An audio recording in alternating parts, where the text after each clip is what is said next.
Hello दोस्तों, आज हम फिर एक नया क्वेश्चन लेके आए हैं। लिखा हुआ है 8x प्लस 5y बराबर 9 समीकरण ये एक है और 3x प्लस 2y बराबर 4 है। यहाँ हम देखे थे कि y समान था और चिन्ह समान या असमान ये दोनों देख लिए थे। लेकिन यहाँ देख रहे हैं कि y और y समीकरण में एक में y और समीकरण 2 में y असमान है।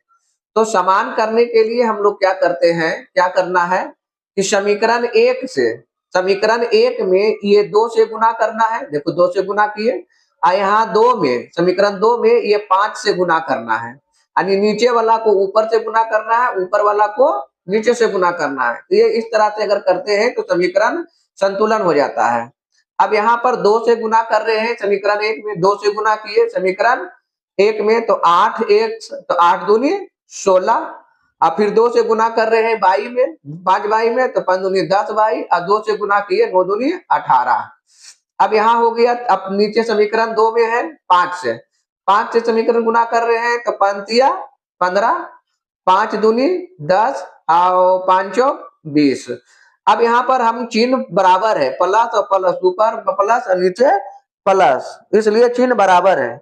तो चिन्ह बराबर है तो पहले ही हिसाब में हम देखे थे कि चिन्ह अगर बराबर है तो हमको घटाने पर लिखना है, तो हम घटाने पर लिखे। घटाने पर जैसे ही करेंगे तो नीचे का समीकरण में क्या होता है, चिन्ह बदल जाता है। अगर प्लस है तो देखिए माइनस, प्लस है तो माइनस, प्लस है तो माइनस। अब ये प्लस और ये माइनस हो गया, अभी दोनों कैंसिल हो जाता है। अब वो बच गया क्या, 16x में से 15x घट गया तो 1x बचा, अर्थात x 18 में से 20 घट गया तो यहाँ बच गया -2, क्योंकि -20 बड़ा है इसलिए x बराबर हो गया अब 2।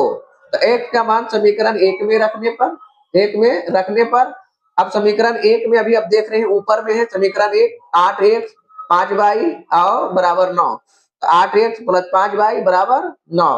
8x का मान यहाँ -2 दिया हुआ है तो -2 और प्लस 5y बराबर 9, तो 8 दूनी 16 माइनस में और प्लस 5y बराबर 9, इसलिए यहाँ पर 5y बराबर यहाँ हो जाएगा 9 माइनस प्लस 16, यहाँ माइनस में है बराबर के ऊपर डिवाइड तो प्लस हो जाएगा।